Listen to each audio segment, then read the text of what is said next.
So, good morning, Jennifer. I see you're from your Hello. car today. I am mobile. I am waiting on appliances to be delivered to my daughter's house. She's working and could not be here during the 2-hour window. Hopefully Got the it. Here comes appliances Mark. will be. Yeah, Mark popped off. There he is. Yeah, no, I guess I had to log in. So looks like you All guys. good. We Well, just good said I job was last getting week. my car. Good, Yep. good job. Welcome to Keys for Home or Keys to Home. I don't even know what episode we're up to now. 12, Says 12. series 2. Yeah. Okay. So, good job last week with guest Brent Gable from Force Roofing. Oh, Yeah, and he did great. how fitting that just 2 nights ago we had a massive. I was at a BNI presentation this morning. Another roofing company presented. They put a map up of where the hailstorm. It stretches from Leapers Fork to Nolensville and down to Chapel Hill. Those of you So that outside is our about viewing a area, 20 to 30-mile stretch. yeah, probably one of the most valuable real estate corridors in the country. I'm not saying that to brag. I'm saying it's like, wow, you're talking massive homes, massive, massive, massive homes all through there. Big roofs? With, yeah, big roofs, 10, Fancy 15,000 cars? square foot homes. People talk about why are insurance costs going up. When you have an event like this, I mean, I've got video of it. Mark, I don't know if you went through it, but my house got clobbered. So we had 3 cars get creamed. I've been talking with my insurance person this morning. I don't know what I'm going to do. We can talk about it a little bit here, and I don't have any issue with it. I mean, the deductible is $500, and it's per car, not per incident. Yeah. So, paintless dent repair has gotten a lot better than it's a good science. And probably is going to be cheaper to pay for it myself. And then there's the house. I mean, we had golf ball to tennis ball size hail, Mark. I posted it. It lasts about 15 minutes, and that happens in Texas, but I don't remember ever in 25 years it happening here in Tennessee. I've never. It's been 20 years since I've been in a hailstorm that hit my property. Were they that big? Because I mean, I've seen like the little that big. I've never seen ping pong and tennis ball and softball. No, this is the biggest I've ever seen. Yeah. Well, I think this is a great segue because I'm currently in Texas and actually in one of my rental properties right now, and for dealing with unexpected repairs as a result of tenants. And I think hopefully I won't talk too much, and I do have a tendency to do that, but I just want to dive into all of this and start off by saying, for all of you guys out there who are listening to this and thinking, you know what, I'm going to go get a rental property and I'm going to get rich off of rental income while you're paying for a mortgage and on that rental property. By the way, first of all, if it's a rental property, that is considered a business property. You probably are going to have to put 20% down in order to make that purchase. And if you, once you get the purchase, if you think that your rental income is going to be the golden ticket to your fortune, I'm here to tell you, you're absolutely incorrect. Yes, you can make money off of rental income, but that's when you have no mortgage on the property and you have a pretty decent sized emergency fund to deal with repairs. And I would go on to say that you not only need an emergency fund, you need a repair fund. So you have your repair fund, then you have your emergency fund. Your repair fund is to handle all of the repairs that would typically come up, because that really is not an emergency. An emergency is, something like what Lance, you just described, an unexpected hailstorm that's blowing, dropping tennis ball size hail on your property.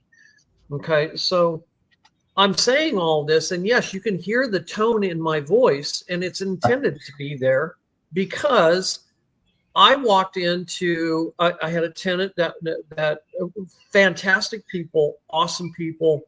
One of the, if not the best tenants that I've had in one of my properties. They moved out. They bought a house here in North Texas, and coming back in, I've had unexpected expenses. Number one, we found a minor leak going from the main house, from the main plumbing line to the city plumbing line, and that was on my side. That was a repair. That's $1,200. Then I find a water tank on the back of a toilet that is constantly running. So you're getting stoppers, and you're getting the adjuster replaced. That's a couple $100. Then you go upstairs and you're testing, all of the functionality of the sinks, and lo and behold, you have a leaking faucet from the sink, or from the hot water The dial. feed line. Yeah.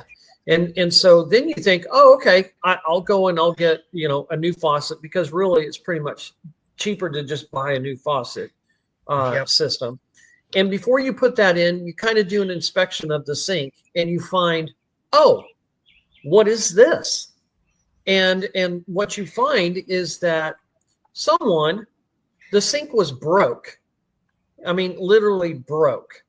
And what do you find? Someone had decided to jam tape inside the hole, and then tape over it to allow the water to go back down the pipe instead of reporting. Duct tape and WD-40. Come on. Right. So I mean, and so a faucet, a sink, an installation, the time involved. Before you know it, you're dealing with about $2,000 worth of repairs. Mm-hmm. And if you on don't have income of, what was the rent charge at that one? $1,895. So you're washing an entire month's rent. Correct. Yeah. Right. And that's the thing. Like, we talk a lot to first-time buyers. And Lance, I think you can probably off the top of your head think of at least 4 of them that we've worked with that we had to explain, you need your personal home and your ducks in order before you go buying investment property, because they listen to different things. They're like, I'm going to strike it rich on investment properties. And we're like, you're still living with mom and dad. How about you go get your house and start gaining equity there and maintaining it while you live in it? Because as you told me yesterday, Mark, when you are living in the home, which is why we have property exemptions, you are aware of what is happening in the home.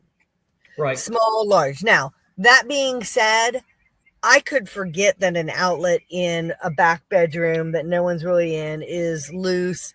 Oh, I'm going to fix that. You just kind of get used to things that are a little bit broken on your house, which is one reason why people say, oh, do a home inspection before you list. I think we're going to have a home inspector on probably in another month, which segue really quick. We are having an appraisal. Clint Walker is going to be on next week with us talking about everything appraisals from USDA, VA, FHA, conventional, the changes that are going on in the appraisal industry, Lance, like a lot of the drive-by, the desktop underwriting things that are going on. So we'll have all things appraisal. So people who are watching, send over your questions about that. But yes, you have to be prepared for budgets. I know you work with Dave Ramsey, and that was one of the things way back that he said, when people go through a divorce, it's not always best for the wife to stay in a home with the children, even though she wants the stability, because are you able to maintenance that home, either physically yourself or financially having someone else do it? Especially if it was a larger home. But that brings up other things too, because we talk a lot about first-time buyers. Okay, so you're not going to have an emergency fund, not an emergency, but as we've said multiple times, a maintenance fund. You're already paying for someone's maintenance fund. Yep. Right. In that, say roughly $1,900 a month that you were collecting from your people, you weren't just $1,900 a month every day. I'm going out and I'm spending this every month. You were saving it. You were putting money back for maintenance. So when people say, I don't want to rent because I don't want to maintenance a home or I don't want to pay a mortgage, we always say you still are. Yeah, You're just doing it for someone who's planning these things for you. So don't let that stop you getting into the home you want to get into. Just right. make you learn how to do it. Right, exactly. I mean, the thing that no, first and foremost, I understand it as a landlord. There are repairs, so I understand that. I get that. I've owned property for the last 12 years, and so I understand that, which is also the reason why I understand that a portion of my rental income has to go into a repairs. The things that I laid out for you guys here and for those listening are not items that are of an emergency. They're maintenance items that belong to me as a landlord. And if you don't have 2,000, when you're unprepared. Right. Well, here's the thing. Here's the thing, Jennifer. So if now I don't have a mortgage on this property. Okay. Mm-hmm. So I can break off money from my budget or from the rental income and put it into that. But I want to talk to the people out there that are thinking, oh, I'm going to go get a rental rental property. I'm going to have a mortgage on it. And, let's talk about $2,000 worth of repairs and a mortgage. How are you going, if you don't have a repair fund, how are you going to handle the maintenance? And let me just explain this part of it. Renters have rights. Yes. And so you have to understand that you're providing a home for a family. So if you think that you're going to come in and take a mortgage, let me just lay this out. If you had a mortgage of $1,500 on this property and $2,000 worth of repairs for a family that is trying to live in this house, and you don't have an emergency fund and you don't have a maintenance fund, how are you? You know what you're going to do? You're going to go into debt, and you're going to continue to go into debt because you can't. And so the thought process of this is my golden ticket to become wealthy has just been completely demolished.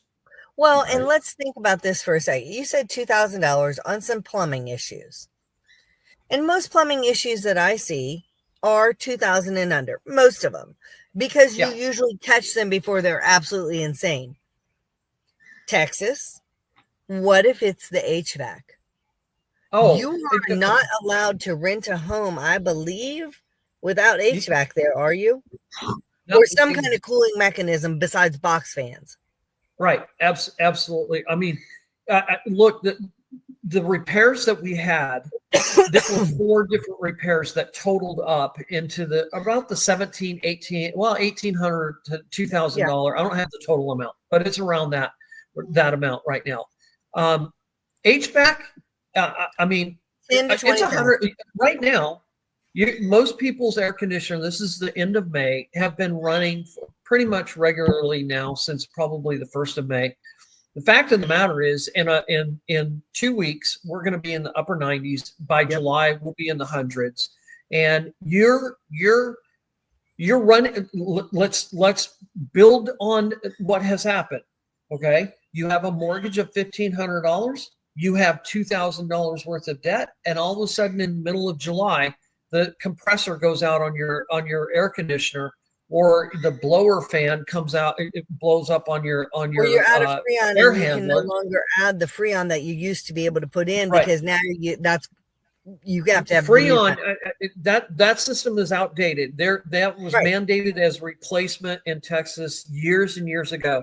So they will fill those systems that are currently using that, but the cost of a pound of Freon for those systems is a couple $100 now, whereas it used to be like $25 to $50. But what I'm getting at is, I know people who couldn't get the Freon. Right. What I'm getting at is, if you have a mortgage, you have this repair of $2,000, you're already in debt, and a month and a half later, your air compressor goes out and it's another $3,000 or $4,000. I'm what I'm trying to identify to do for people out here that are listening. I'm not saying that rental property does not have its advantages and that you cannot build wealth with it. I am doing that, but I am also have a paid off property, and I'm using part of that income, that rental income, to go into maintenance, repair, savings account, and handle the issues that are coming up. And if you don't have that, then I'm suggesting to you, don't do this. Yeah. Now, the other thing we wanted to talk about today was buyer expectations and what can go astray in the buying process. And we wanted to talk about inspections and home inspectors. Just like if you, like, we're getting ready to get a car for one of the kids. I'm not buying it. One of the kids is buying it. We're going to take it and have a look over, $100, check all the things out, right? That doesn't mean that in a week something couldn't fail, right? We've run into this all the time. Did the inspector miss it, or is it a new thing? But one of the things I've heard from a few different inspectors right now, we're in the year, 2025. Most people stay in their homes how long? 7 to 9 years. Yep. I would Sometimes think so. 5, right? So we are starting to see the homes that people purchased in 2020 start to sell. What were people doing in 2020? Battered down, living with each other. No, they were buying houses like insane monkeys, paying way over price. Yeah. And in some places, waiving inspections. I will say we had more pass-fail inspections than waived inspections. And what homes were waived the most? Do you know? What type of home? Multifamily? New construction. SFR. New construction. Because they just built it. What's wrong with it? But people build houses and nobody's trying to mess anything up. And I even today will have people waive inspections on new construction. And what I tell them is my advice would be to get the inspection. And certainly if you don't get the home inspection pre-close, then you better get the 10-month inspection and have them fix everything on it. And new construction, people will not waive the blue tape inspection where they're looking for cosmetic things. But a lot of times we'll see that the handler is flipped between the upstairs and downstairs unit. It just needs corrected. Outlets that don't work. Windows that the bracing is not correct so that they slide. These are all minor things. But what I'm understanding from home inspectors is that because houses were going up so quickly in 20, and people weren't doing inspections at pre-close or at 10-month, we're seeing some bigger things than we normally see on first sale after original owner. So don't be skipping inspections. Make sure you have a good inspector and get things done. We'll have to do one on playing in the country too. I say that all the time. I went out and I showed a property for an agent who was out of town at a funeral. And it was, first of all, it was like my kind of fun, except I was in the convertible. I wasn't in the Suburban. You could get to this house up a gravel driveway by either fording the creek, which would have been my go-to, but I had the convertible and it was too low, or by going across like a steel metal bridge that had metal plates laid over it and laid over it and laid over it. And I turned I had the top down, I turned the AC off and I turned the radio off and I put the first 2 wheels on and listened and then shot across because I was like, I don't know about this. But so you go up the driveway, there's a house on the right. You get up to a bend and there was a gated home on the left. I did that backwards. Gated home on the right and left was another house. And then the house we were looking at was up further on the left, which means that's an easement driveway because the property we were selling was landlocked between those 3. It was probably originally the house we were looking at was a log house from pre-1900. So cool, right? Musician owned it. So there was a second house that was like a 1-bed, 1-bath studio, completely soundproofed, lifted up a floorboard, and there's big junction boxes to plug in the amps and stuff. But with the landlocked, you're not allowed to sell landlocked in Tennessee. You have to have an easement. Now, it can be your own driveway that's your own easement, right? But this driveway was shared with 3 other homes. Do you guys know what that means? Mm-mm. Who's maintaining that driveway? You better have a Somebody. driveway maintenance agreement filed because it was already rutted. Now, from the point that it just became the very back property, which is the one we were looking at, that's theirs and only theirs, right? But I also told you there's a bridge. So even more on this one, even more than the driveway, is there a bridge maintenance agreement between them? Ooh. And how is it worded? Because I want this to not be as janky. I want this to be safer. Maybe I've got a teen driver and I want them to have rails on it. And right now it's literally wood planks with metal sheets laid over it. So is that on file at the courthouse? Can we get the other two people to do it? If not, are you prepared to fix it and then also have these other people do it? I had one other client. They were the front house and the back house on a shared driveway, gravel. Their kids ran their four-wheelers up and down it. Now, Lance, you've had some fun on four-wheelers. They'll jack a driveway up, right? So these kids were running the four-wheeler up and down the driveway. And my friend was like, what do I do? I'm so sick of having to be the one to repair this driveway, grade it and put this and do that. And I'm like, well, do you have a shared driveway agreement? Because otherwise you're going to have to figure something out. Then the other thing that we were talking about was it was on well. Do you have somebody who can do a well water test? Usually well water is just fine, but do you have someone who can do a test? So there's a lot of, and then septic. Septic, I found out, is the most sued upon part of a property condition disclosure. So I think we should do one maybe soon on playing in the country. And the things, most agents can do suburbia. It's a house. You need to know residential real estate. Investment, you need to know a little bit different, multifamily and some other different things that you look at. But rural, you got to know different too. And I'm not talking buying raw land. I'm talking buying a house that's in the country. There's different things to look at. So anyhow, that was my fun and games this week. Mark's been having fun and games with plumbing. He's playing Mario Brothers on the side with the two plumber guys to like relieve stress. Lance is playing with hail. Don't. Well, hail, no. Right. Hail, gang's all here. Touchdown Ohio. Yeah, we had. Did we talk about that? It was quite a storm. Yeah, we did. And it was everywhere. It was everywhere. Did Spring Hill get hit?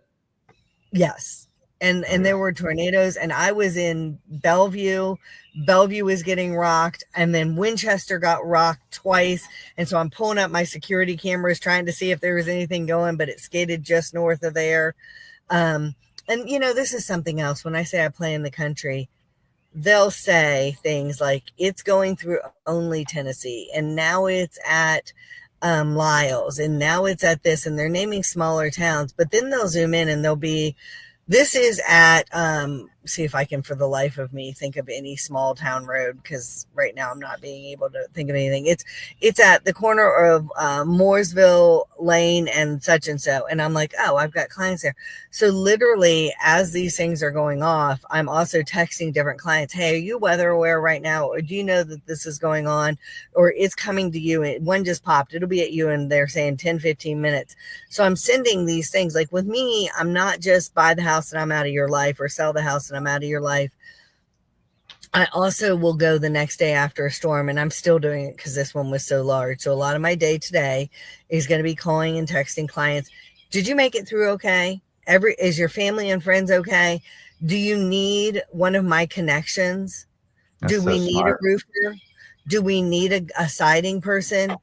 Do you just need someone to talk to?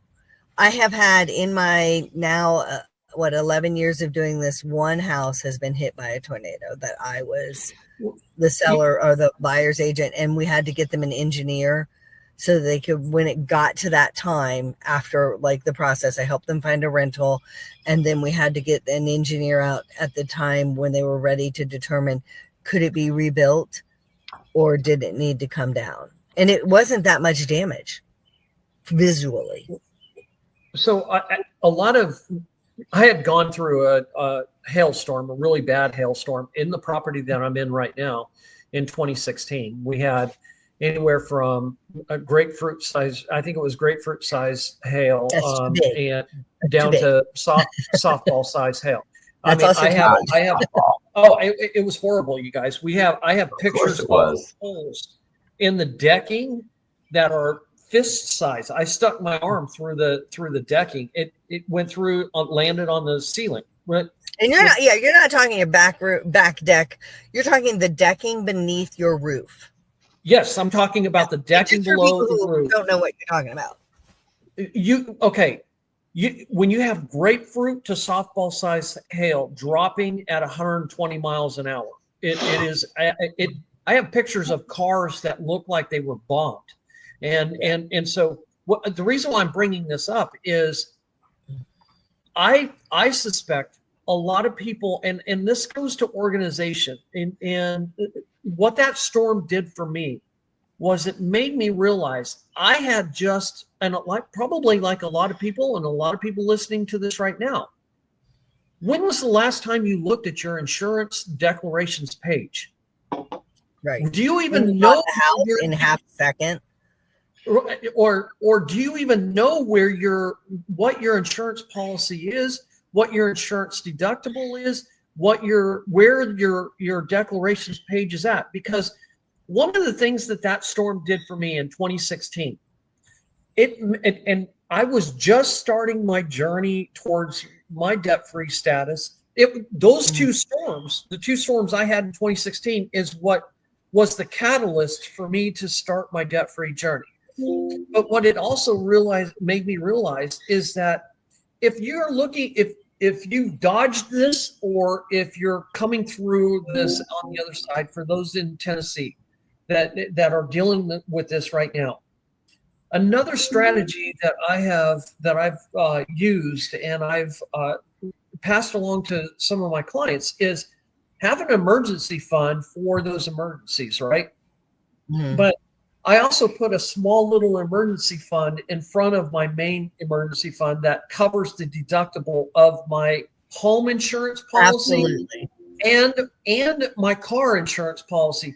So my primary home, I have a $2,000, let's just say I have a $2,000 deductible on my house. I have another account, or you can use the same account as your emergency fund if you want to get a little bit more extra interest off that money. But so I have an extra $2,000 saved up for my home deductible. I have an extra $1,000 because my deductible now on my car is $1,000 because I can afford that.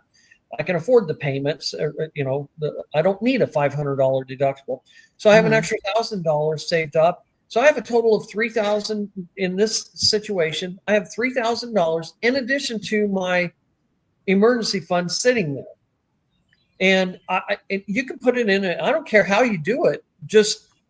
That's an idea of and a strategy to use. Right. Well, and the other thing, I think most of the people watching know that all three of us, but Lance and I especially, do a lot of networking groups.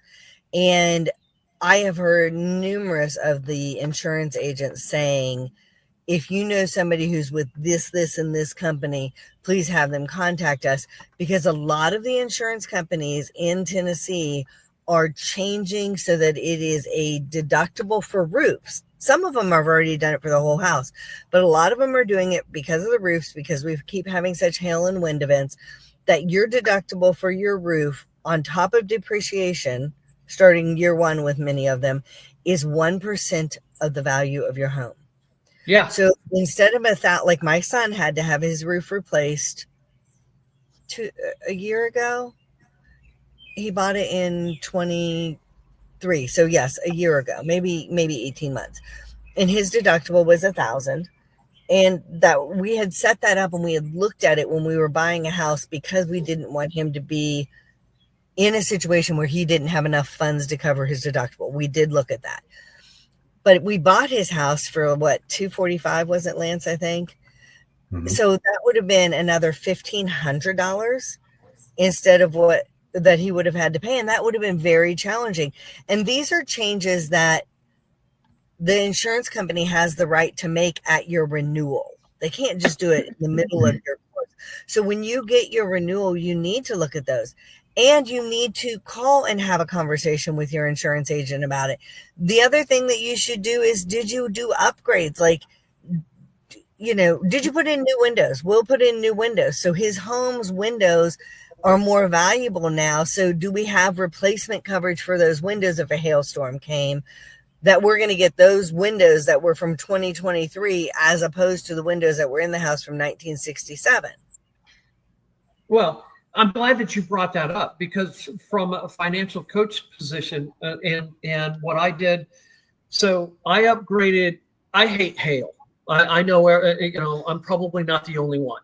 Okay. But the fact of the matter is, I went ahead and I upgraded my roof to a Class 4 impact resistant roof.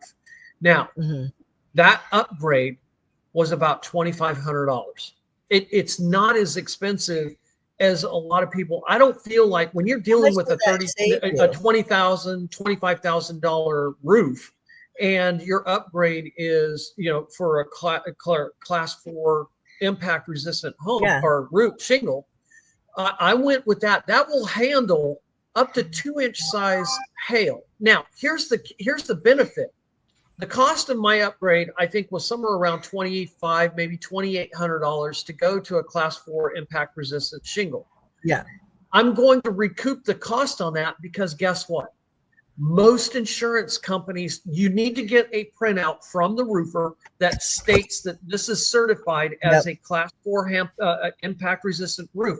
My insurance company, which I will not name here, but services a lot of veterans, okay, they give us roughly a $600 to $700 discount on our homeowner's insurance policy for a Class 4 impact resistant roof. I will recoup the cost of that in a matter of 4 years. Right. But you also have peace of mind with not stressing about it. And 4 years, what do you think the chances? This is actuarial talk for insurance. What do you think the chances of another hailstorm coming through between now and 4 years that you might have to pay your deductible instead? Yeah, I don't think it's. I've been okay. 2016 is when we had that hailstorm that I with the grapefruit and softball size hail in the house that I'm in right now. That was 2016. We have not had anything like that anywhere close in 9 years now. But you could still have hail damage that you might have to have issues. And then we're going to say one more thing about roofs. Brent should be with us again. We talked about, do you have the replacement of both sides of your roof, or are they going to just replace the one side? That's, again, something we want to tell people to look for. But the same thing if you have hardy board.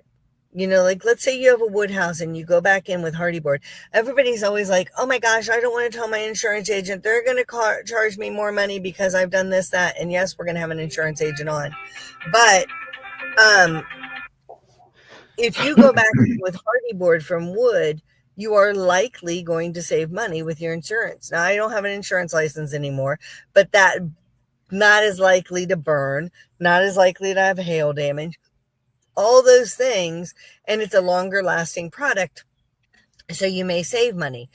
But let's say that you do an aesthetic upgrade and you go in and you put in wood floors throughout a home that had carpet, not LVP, but wood. And you have spent, I don't know, $20,000 to do a whole house, upstairs, downstairs, everything but wet rooms. You may end up having to spend more on your insurance because they want to be able to replace like with like. So they need to know what it is that you have in there, and wood is more than carpet. So you may have to pay more. And you're like, okay, I don't want to pay more for that. And they pull up your insurance policy and you still have carpet listed as what you had, but you're like, no, I had wood floors. Then you have a problem. Same thing when people buy engagement rings, when they buy artwork, when they buy regular jewelry, when they buy guns. There are things that you need to have riders for on your insurance. So we will definitely have an insurance agent talk. I know we're really tight on time today. We're almost at 35. Well, and part of my plan, part of my coaching plan includes an insurance review in a lot of this. And what you're talking about is replacement cost versus the cost that you of what is in their home. But the one thing that I missed on saving up for your deductibles, that's not all that you need to save for. In addition, if you're going to build a small little emergency fund to handle your deductible and things like roofs, the other thing that I missed that I didn't talk about is what you mentioned, Jennifer, is depreciation. So let's say, for example, your roof was built in and it was put on in 2013 and it's 2015 or 2025. Well, you've got 12 years of depreciated value of that roof. That could be that could be $5,000 or $6,000. Just for people watching who don't know, depreciation is on the material. So let's just say history major math. Let's say that this is a 30-year roof and it's a 15 years in, because we're doing history major math. So half the life of the roof is gone. And let's say that the materials for the roof are $10,000 and you have a $2,000 deductible. You are likely going to be on the hook for $7,000 to replace that roof. They don't depreciate the labor; they depreciate the materials. And I don't want to get far into the weeds because I don't have an insurance license, but this is something to look at.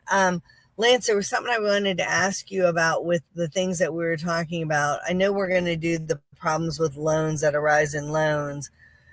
Was there something else that we were talking about that we wanted to share that you had seen this week? Maybe not. Well, rates are higher than they've been in a long. I'm going to wait for the rates to come down. I'm going to wait for the rates to come down. Then I'll do a session on the cost of waiting mathematically. Yeah. It's insane. So, you're going to, the value. Yeah. I'll do a session on that. But the interest rate will be lower, but the price will be higher.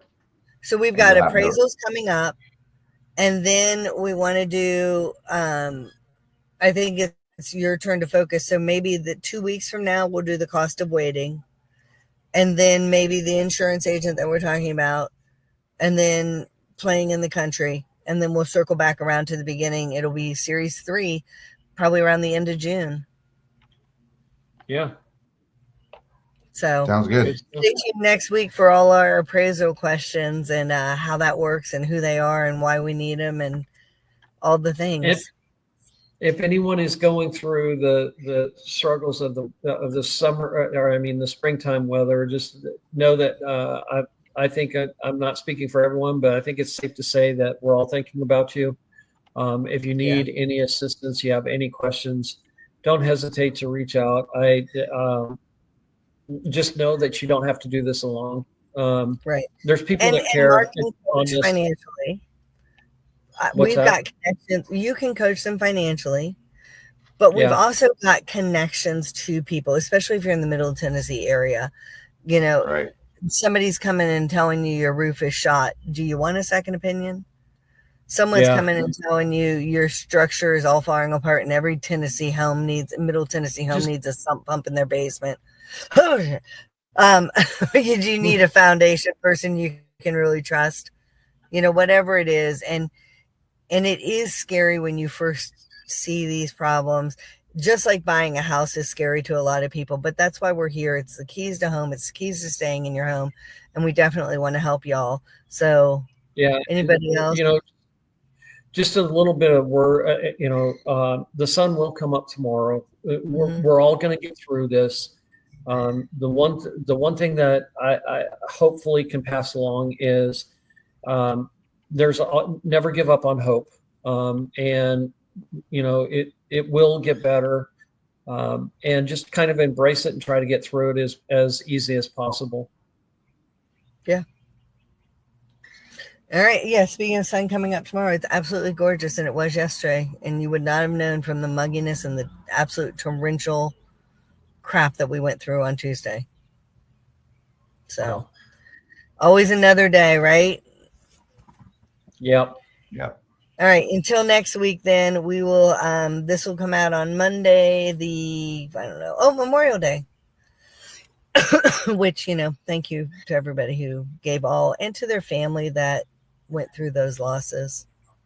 So, happy Memorial Day. thinking about all the families, not only those that have been lost, but also all of the families that support our veterans and our active military. We're thinking about you back home. We love you. We miss you, and we want you safe and sound. So God be with you. All right. Good be it. Until next time. Thank you, guys. Bye, guys.